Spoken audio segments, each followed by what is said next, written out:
I am who I am because it's been like grandfather, one in a billion ancestor. I need to define my space, define my face in this ancestral embrace that is skin tight, but my skin fits me just right. They're all there, my ancestral throne, for I am, we are, lifetimes infinite, billion strong. Welcome, everyone. This is Mind Your Margins, a podcast that seeks to foster a space where it's humanly possible to make humanity possible. My name is Michelle Myers, and I will be trying my best to help us navigate through topics about marginalized identities and prioritizing the perspectives of people who may feel invisible or silenced or ignored or erased. Also, I want to acknowledge that sometimes these discussions are difficult, but I'm hoping that through these conversations, we can claim space for understanding and compassion.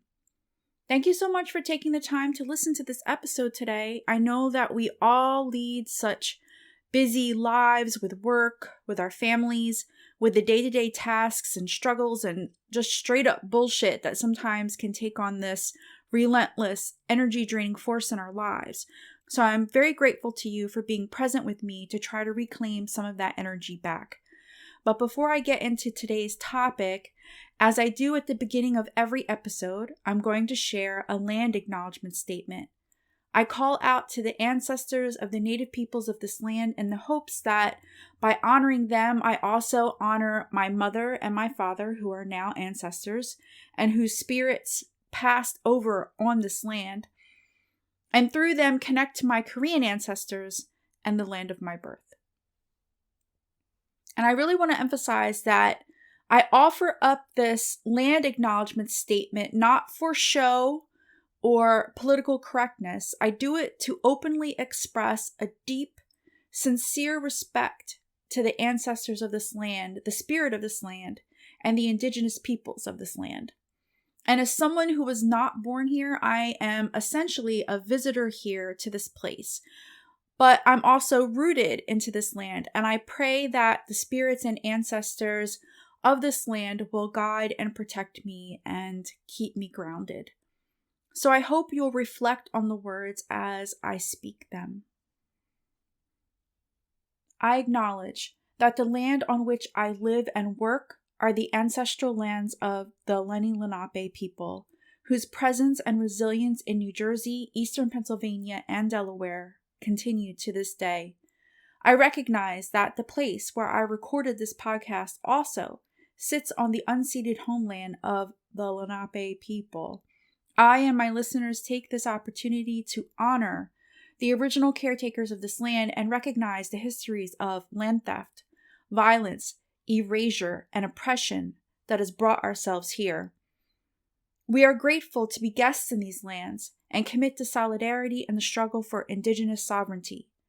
This land acknowledgement does not correct the wrongs committed against the Lenape or any of the other First Nations peoples across this continent, but through it, I hope to remind myself and my listeners of our connections and indebtedness to the indigenous people of this land, and particularly of New Jersey, Eastern Pennsylvania, and Delaware.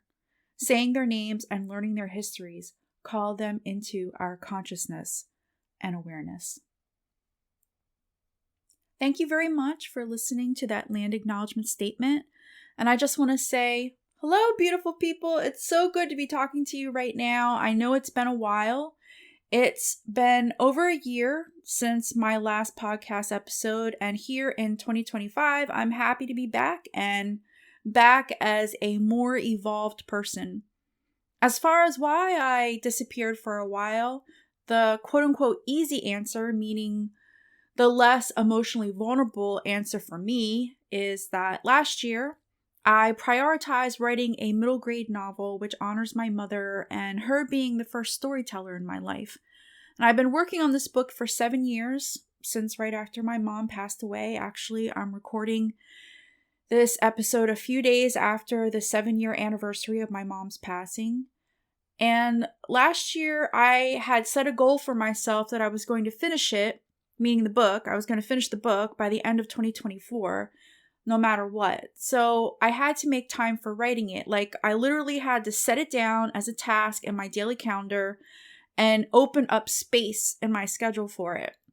And I kept that promise. I finished writing it for myself and for my mom, and I really hope within another year I'll be able to share the actual book, especially with young people, and inspire them to be the next generation of storytellers.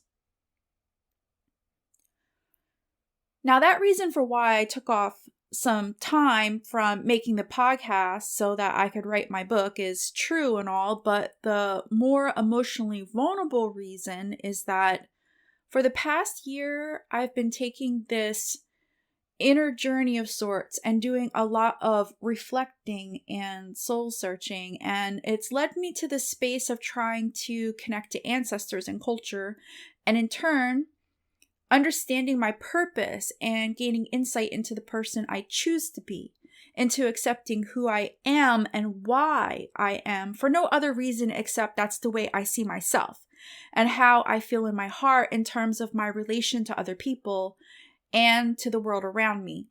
You know, I just turned 53 at the beginning of February, and I'm just done with giving people the power to label me. Only I can determine and proclaim who I am, and I'm committed to doing that for myself. It's my gift to myself. And I felt like that for me to be able to reclaim myself on my own terms, I needed to step away from the podcast because my grief over losing my parents was just too raw. It was right there on the surface. And I realized that pretty much in every single episode I did, I ended up crying. And yes, I was crying because I felt strongly and passionately about the topic that I was discussing, but my emotions were amplified by my grief. And I didn't like that my pain was on display like that. It made me uncomfortable to think about how there could be unwelcome and unkind eyes and ears on me, feeding off my grief like energy vampires. So I took the time I needed to process and heal, and writing my novel was actually a big part of that healing process.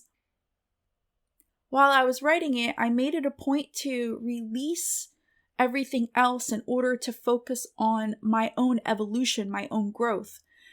Now I'm happy to say I feel like I'm in a good place. I feel grounded, I feel strong, and when I have days when I feel sad, when the grief creeps back in, I feel like I have the tools I need to be able to get through it. And I definitely go through my ups and downs. I'm not perfect. I have to work on myself every single day. I've had to embrace and transform my grief into feelings of gratitude and blessings and love. When I think about my parents, if I feel triggered and I feel the sadness washing over me, I remind myself that I can actively and consciously choose how I want to remember them. I'm the caretaker of my memories as I move forward through the rest of my life, and now I can handle thinking about my mom and dad and appreciate who they were and all they taught me. And if it's a particularly hard day for me that day, I meditate, I practice Qigong. I'm certified in Reiki now, so I do quite a bit of self-Reiki to heal myself. I have ways that I can heal myself now, so I'm good. I'm in a good place, and I'm grateful to be here and that you're here with me. And I hope that by sharing a little bit of my journey over the past year, it helps someone out there listening. But again, to be completely honest about getting to this place and about my healing process, it was hard work.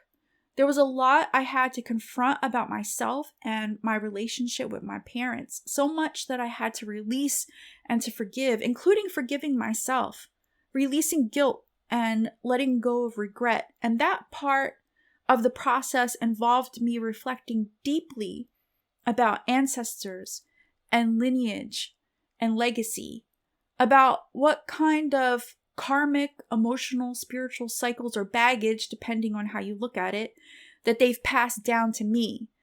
and what in turn I'm passing on to my children and their children and generations to come long after I'm gone and forgotten.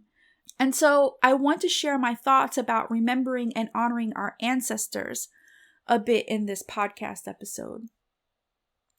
While I was in the process of doing this inner soul searching, I worked on being more conscious and intentional in acknowledging a belief in generational trauma and cycles and karma.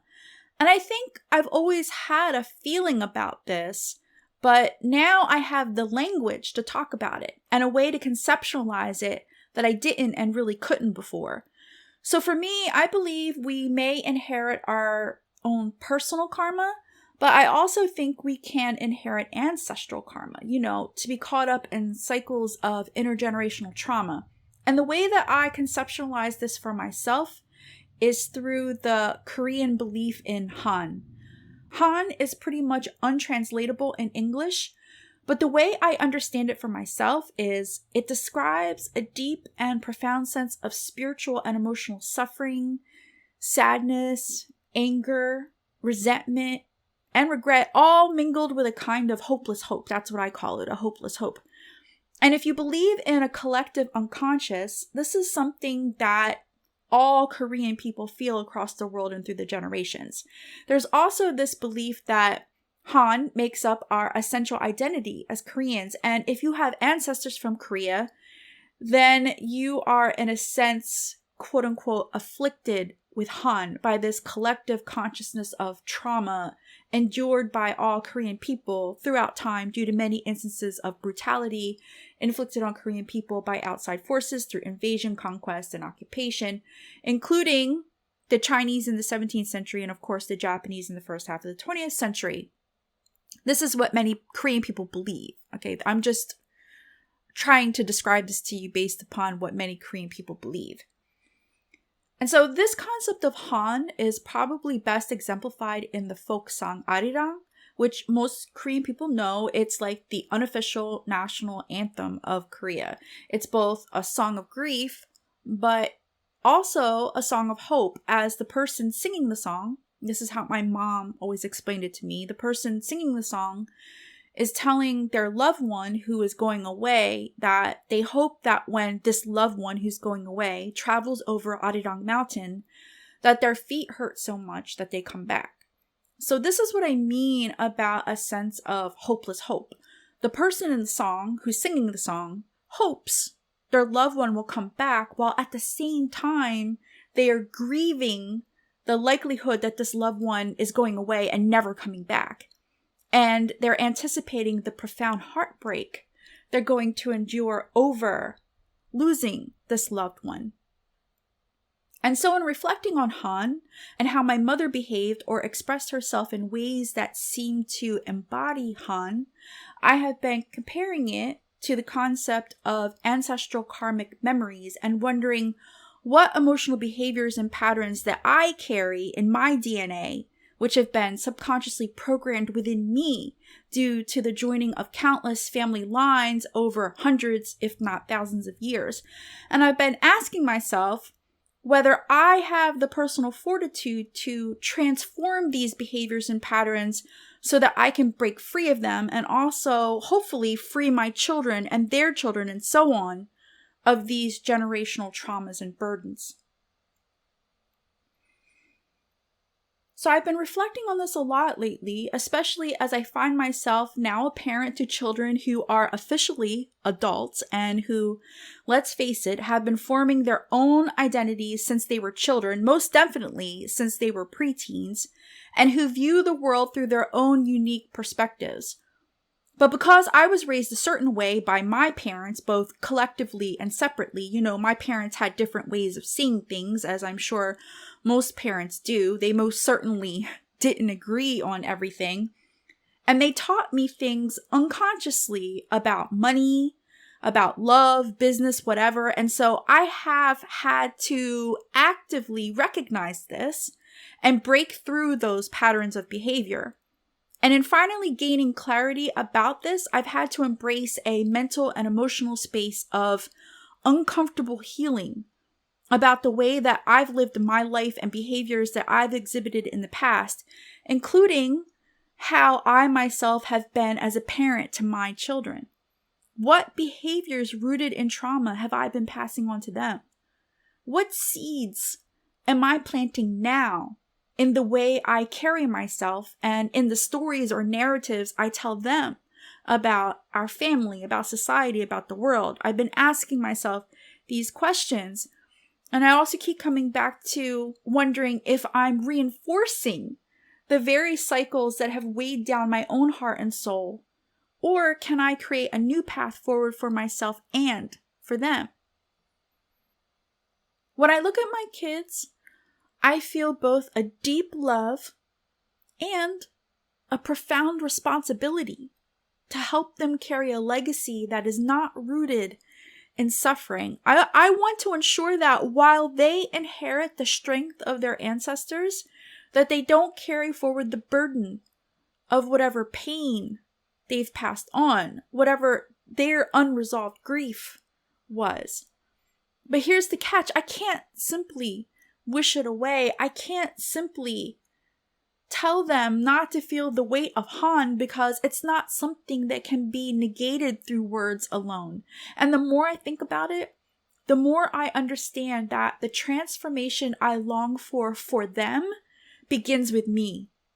I'm the bridge between the past and the future. I'm the living embodiment of all that came before and all that will come after. The choices I make now, how I treat myself, how I honor my ancestors, how I process my grief and my trauma, these choices are the ones that will shape the world that my children will inherit. And it's humbling, really. It forces me to slow down, to become more intentional, to confront all the things I've been running from. It's not just about the outward rituals of honoring and remembering my ancestors, although those are important too. It's about making a commitment to integrate the lessons and the pain that, for example, I know that my parents experienced, integrate that into my own healing process.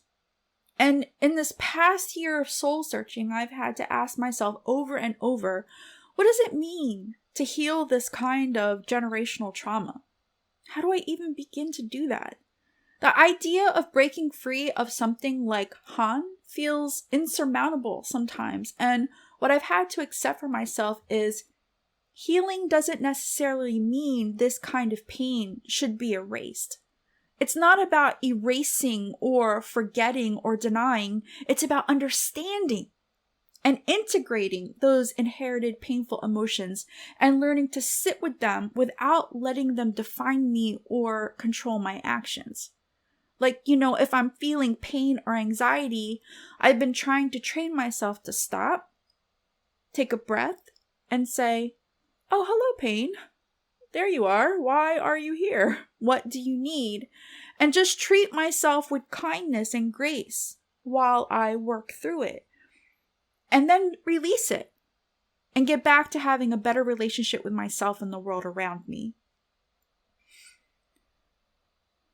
So as much as possible, I've been trying to explore these ideas through my daily life.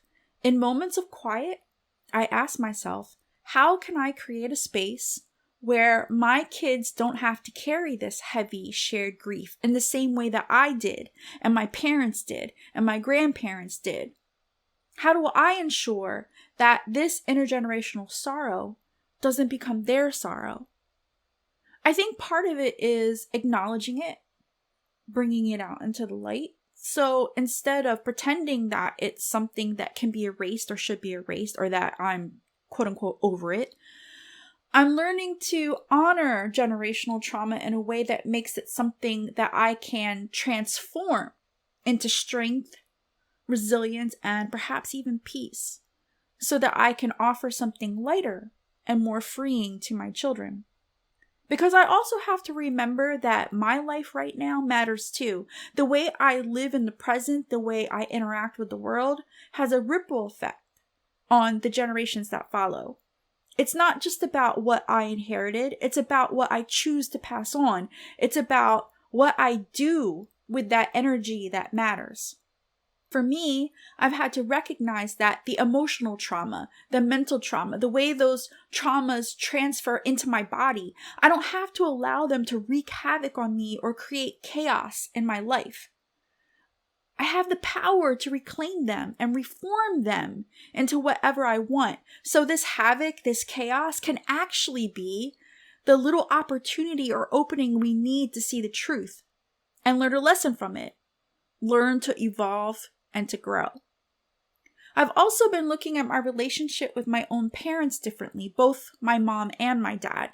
For so long, I saw them as the ones who carried and transmitted this trauma. Now I see that they too were shaped by forces beyond their control, forces that they couldn't even really articulate, let alone understand. I know they did the best they could with what they had. I'll never forget this interview I watched of Lenny Kravitz a couple years ago. For all you youngins who may not know who Lenny Kravitz is, he is a musician, he's a rock musician, he's also an actor. He played Cinna in The Hunger Games, if you have ever watched the movie The Hunger Games. And he's also Zoe Kravitz's father, so hopefully you know who I'm referring to. So a few years back, he was doing a round of media appearances because he had just published a book. It was his memoir. And he was talking about his father, Cy Kravitz, who is Jewish. Lenny Kravitz is biracial. If you didn't know, his mom was Roxy Roker, who played Helen Willis on The Jeffersons. Anyway, like I was saying, in this interview, he was talking about his relationship with his father and how they were estranged for most of his life. And when his father passed away, Lenny Kravitz was talking about the impact that had on him and maybe feeling like some things between them had gone unresolved. And then he said something really profound, or at least I thought it was profound. And I'm going to paraphrase because I don't remember it word for word. But he said something like, I still have a relationship with my father and it's still evolving. Just because someone passes away doesn't mean that we don't continue to have a relationship with them. Hearing him say that was comforting to me. So that's how I see my relationship with my parents now. It's still evolving, still growing. I'm still learning from them, being guided by them. I don't see them as an absence in my life. Instead, they occupy space around me with a new kind of presence. So I've come to realize that the act of honoring ancestors is not simply about looking back. It's about looking forward too. It's about creating a future that breaks free from cycles of pain and suffering while also honoring the strength, resilience, and love that my ancestors embodied. It's about integrating both the grief and the joy of my heritage into a new narrative, one that allows me to live fully in the present while building a legacy of healing, compassion, and connection for the generations to come. And that's part of the purpose of the novel I've written to honor my mother as the first storyteller in my life. The title of my book is Talk Me a Story About Moon Rabbit, and it's a magical realism novel intended for middle grade readers, ages 8 to 12. But I hope that the book will be read and shared within families across the generations. I hope it's something that parents and other adult caregivers can also enjoy with their children. The story is about a biracial Korean American girl named Shelly who embarks on a magical journey to confront her nightmares and embrace her storytelling legacy. Drawing strength from the Korean folktales and talk stories shared by her mama, the first storyteller in her life, Shelly learns to overcome her fears and connect with her cultural heritage. So obviously there are echoes between Shelly's story and my own life, but that's not what's important. What's important is that intergenerational storytelling and family connections are celebrated in the book and establishes the foundation for Shelly's evolution throughout the novel. Mamas talk stories about Moon Rabbit and other Korean folktales passed down through the generations ties Shelly's heritage to a larger magical narrative linking her to her cultural roots and to an enduring legacy of kindness, generosity, and hope. And as she evolves throughout the book, Shelley realizes more and more that she treasures her Korean roots as taught to her through her Mama's Talk stories, and how belonging is not just about fitting into others' views of us, but finding a deep connection to the past, to family, and to the magic in the world around us. I'm so excited to share this story in memory of my mother, and I'm hoping to have it published by early in 2026 at the latest. So here, towards the beginning of my 53rd year on Earth, I remember my ancestors, all of them, from all over the world. Like I say in my poem Ancestor Worship, which is the poem that's sampled in the opening theme to our Mind Your Margins podcast, I don't need a reason. It's always a celebrate your ancestors season. I pray to my ancestors every day and ask them for guidance as I try to navigate through this 2025 matrix world we live in. And for the sake of living in this 2025 matrix world, I hold my own power and claim my identity as racially mixed and culturally Korean American, but also in my heart, I identify as a child of humankind and of planet Earth. In the spirit of this, I want to quote these lines from the final verses of Walt Whitman's epic poem, Song of Myself. I too am not a bit tamed. I too am untranslatable. I sound my barbaric yawp over the roofs of the world. I express gratitude to my body for carrying me through this lifetime, this body that I did not choose, but that was gifted to me nevertheless. This body, which contains not only my consciousness and my spirit, but also is a living, breathing artifact that houses evidence of the existence of all of my ancestors who walked this earth. This body, which holds and protects my heart, the center of my love and compassion and purpose. This body, which is a sacred space and is a reminder to me of the sacredness of your bodies and your lives. It is an honor to be the bearer of this lineage. And whether my ancestors' DNA came to be within this body through force or conquest or love, I am grateful for the life they have given to me. It is a miracle to be here. And to repeat one more time, my body is sacred, as is yours, as is everyone's. To now quote the opening lines of Whitman's Song of Myself, I celebrate myself and sing myself, and what I assume you shall assume, for every atom belonging to me as good belongs to you. My hope is that we as human beings can one day in a generation to come finally treat each other as sacred and as family. And when our paths cross somewhere on this earth, I hope that we remember we're all just walking each other home. It's our responsibility to get each other home safe. Before I close out today's episode, I just want to say that when it comes to this Mind Your Margins podcast, I have set a goal for myself to record at least an episode a month. I'm really going to try, really. And then once I find a rhythm, we can make it 2 episodes a month. And if you're a returning listener, thank you for your patience and for sticking with us. I hope that you let other people know about the podcast. Myong and I would really love for it to keep growing. I'm hoping to keep experimenting with how people can engage with our podcast, including at some point actually recording the podcast as a video. Myong has already set it up on YouTube, and we hope people will listen to it and watch it on there. And please comment and like the videos if you do end up watching it on YouTube. In fact, I hope if you're listening to this episode on YouTube that you'll like and subscribe now. And I also hope if you haven't listened to the previous episodes that you'll go back and check them out. The topics that I discussed previously are still very important, especially now, with everything that Trump has already done while in office, with his attacks on immigrants, education, women's reproductive health rights, and so much more. I'm not sure how much I'm going to actually be talking about politics in future episodes. What I really want to do is focus on how I can support and uplift anyone who might be listening, but we'll see. I really talk about things that I feel moved to talk about. So it's quite possible that I'll talk about politics in some kind of way in future episodes.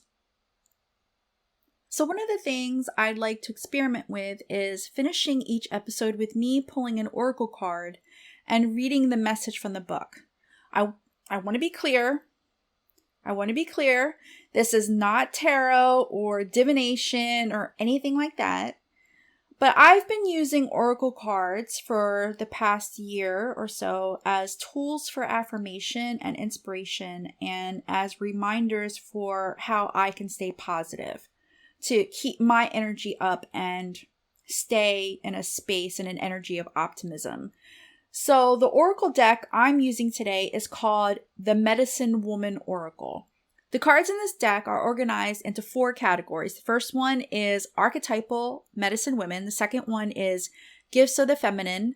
Third one is animal totems and allied spirits. And the fourth one is medicine action. As you can tell, this deck emphasizes sacred feminine energy, but I hope no matter how you identify in terms of your gender, that you'll be open to the message that's shared today through the card that I pull. So just for clarification, what I mean by divine sacred feminine energy is a reconnection with the deeper, more intuitive and compassionate aspects of being, both for personal growth and as a larger force of healing and transformation in the world. I view it as the creative force of the universe, symbolizing the power of birth, growth, and transformation. It's also a source of deep inner knowing with an emphasis on trusting our inner voice and feeling more deeply connected to a higher sense of balance and wholeness. So I really like this oracle card deck because many of the cards include a mindfulness practice as part of its message. I'll post an image of the card on Facebook and Instagram so that you can see what it looks like, and maybe by seeing it, you'll connect even further with the card and the message. So in just a moment, I'm going to shuffle the deck, pull a card, and read the message from the book. Okay. All right. So I'm going to shuffle. And then I'm going to just pull a random card. Just shuffle it this last time. And then I'm just going to pull a random card from the middle of the deck. Okay. Wow. So the card that I pulled is card number 25, called Creative Fire. On the card, it says, reveal your creative talent for an inspired life. And it's really beautiful. I'm so excited that this card is the one that I pulled out. And I can't wait to share it on Facebook and Instagram. Okay, so let me look it up in the book. Number 25. 25.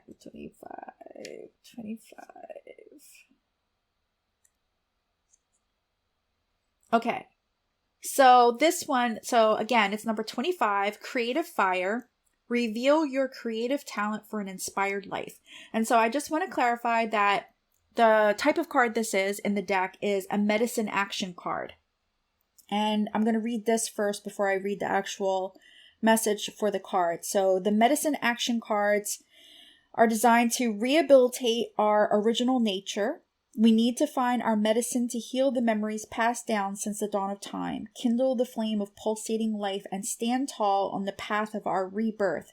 This active practice proposes to heal the wounds of the past, to re-enchant the world with our divine presence, chants, and drums. It is the yang aspect, or the yang aspect of the wheel, a journey of empowerment. That fits so well with the message of today's podcast episode. Okay, so 25, Creative Fire. Reveal your creative talent for an inspired life. Message. Creativity reveals our soul path. We all have talents and resources just waiting to express themselves. A commanding creative impulse compels us to come out into the open expose ourselves, and breathe our specific artistic perfume into the world to embellish it, to kindle emotion and enchantment. This living river, which fertilizes the most exuberant forms, flows naturally through women. To be creative is also to know the art of initiating your life by perceiving all the possibilities inside you. In Native traditions, painting, dancing, and singing are principles of individual and collective regulation that keep a level of order in the community. And I also just want to remind you that no matter how you identify in terms of your gender, we all have a sacred feminine energy within us. So hopefully, no matter how you identify gender-wise, you feel as though you can intuit or be in touch with your feminine energy. Okay, so that was the message. And then this is the guidance. The time has come to warm your soul psyche before the fire of your inner wild woman's creative force. Go deep into your belly and heart to find that woman or feminine energy. She will plant seeds in your life. To rekindle your creative inspiration, ask yourself, what brings you to life? Dancing, poetry, singing, painting? You are invited to poetically and wildly inhabit your life. Whatever you are going through, you could receive transformation through the path of creation. Creativity brings profound liberation. Jump right in. And your medicine action, so this is the mindfulness practice, or just a practice related to the message of the card. Your medicine action. Be wild and cleanse the river. Creative flow is in us. It is rarely dried up, but it can be polluted or contained. Creative practice. Light a candle and invoke the spirit of creative fire. Breathe in deeply. Connect to the matrix of the second chakra, 2 fingers below your navel, your reservoir of creative impulse, your uterine cave where the primordial feminine energies reside. Ask your question. Perform a sensory meditation with cinnamon bark essential oil. Let an image, sentence, or thought come to you, and let the creative current course through you. Sing, dance, write, and embrace life beating inside you. Stray off the beaten path and lose sight of the end result. You are unique. I really love this message.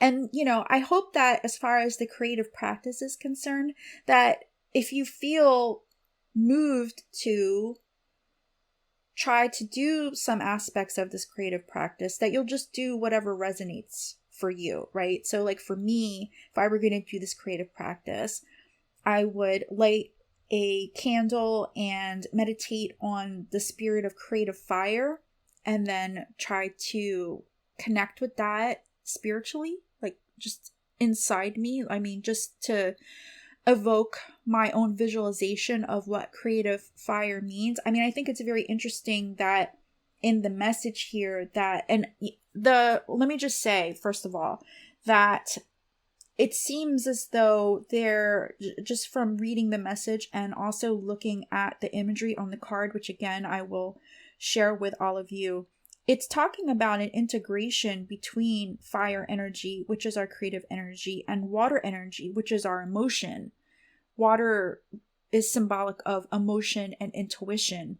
And so it's about finding a way to unify our emotions with our creative energy. So becoming more aware of our emotions and understanding our emotions, and then giving expression to those emotions in whatever creative form that best suits us, right? That is authentic to the way that we express ourselves. So whether that's poetry or song or painting or dancing or whatever it is that you do that is considered to be creative. Knitting, right? It could be cooking is also a creative act.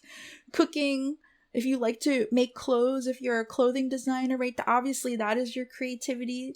So being able to infuse what you're creating with your spirit and your emotion and your intuition, your heart, It symbolizes your heart and your passion and so forth and so on. So finding a way to merge the fire and the water, not for the purposes of extinguishing the fire, but the water as a conduit, right? Everything is a conduit for each other. When I say everything, I mean the fire and the water, right? The inspiration and the creativity for the emotion and the intuition and the spirit. Each becomes a conduit of the other. Okay, so I really love this message, and it seems very much in tune with what my purpose and my message that I had hoped to communicate through the podcast today. Okay. And so as I said, I will scan this card and I will share it once I post about the podcast episode. I will share it on social media so that you can see the card itself. It's so gorgeous. I mean, I couldn't even begin to do justice to the artwork on this card. So I hope that you will check it out. Thank you very much again for listening. I had a great time. I think that for me, it was truly a blessing to be able to talk about this topic and not start crying. I mean, like I said, my previous episodes, they're such important episodes. And I'm not just saying that because I made those episodes. They are about important topics, but I know that they were heavy topics. And again, because my grief was just so much on the surface, it was so raw. It was still so raw. I know that I was very emotional through many of the previous episodes. And I think there is definitely value in being authentic and expressing those emotions. But I also want to be able to enjoy what it is that I'm doing. I want to be able to enjoy this podcast. I want to be able to enjoy talking with you guys and find it to be fulfilling and fun. I want it to be fun. And I did have fun with this episode today. And I hope that you feel as though that you learned something and that you received something valuable from it, that it resonated with you in some kind of way that you can apply in your own life. And I'm just so grateful to you for spending this time with me and sharing space.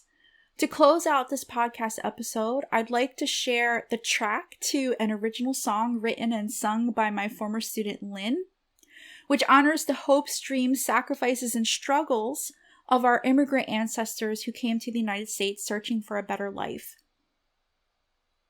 Lynn's song is titled Idyllic American Dream, and she wrote it as part of a project that she submitted in my Immigrant America class. So there are these assignments that I give to my students every semester. There's a family story project, and there's also a creative response project. And so for Lynn, she kind of combined both of those concepts together as a family story project, but also done through a creative format. So she wrote the lyrics to the song and she created the melody, the instrumental, and so forth for the song. And I really love it, and I hope that you love it too.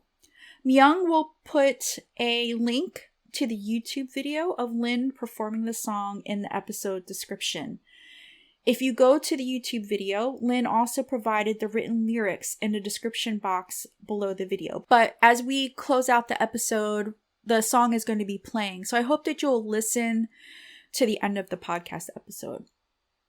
If you'd like to contact Myong and me, you can reach out to us via email at mindyourmargins@gmail.com.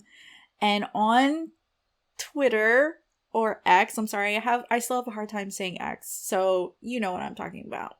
And as well as on Facebook and Instagram. And it's possible I'm going to also look into other social media platforms such as Blue Sky. And if I do start a social media account on Blue Sky or something else, then we'll definitely let you know. Myong and I also hope that you will follow us on these social media platforms as well as subscribe to our podcast so you'll be notified when a new episode has posted. Until we share space again, please be mindful of yourself and mindful of others. Please take good care.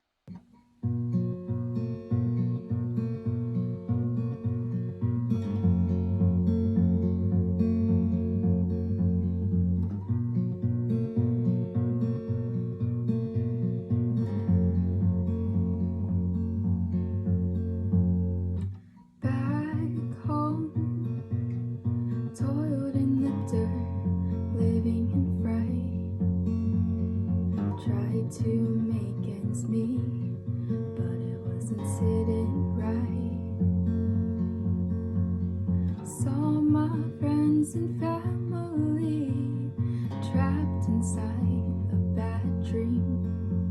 But then I saw the light, a ray of dashing sunshine calling me. So I packed my things, kissed my family goodbye,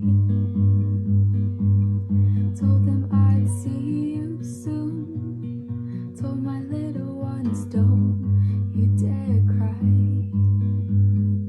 don't you dare cry. Much to my surprise, it wasn't a smooth sailing ride. Not what I expected, not what they advertised. Working day and night, low pay and long hours.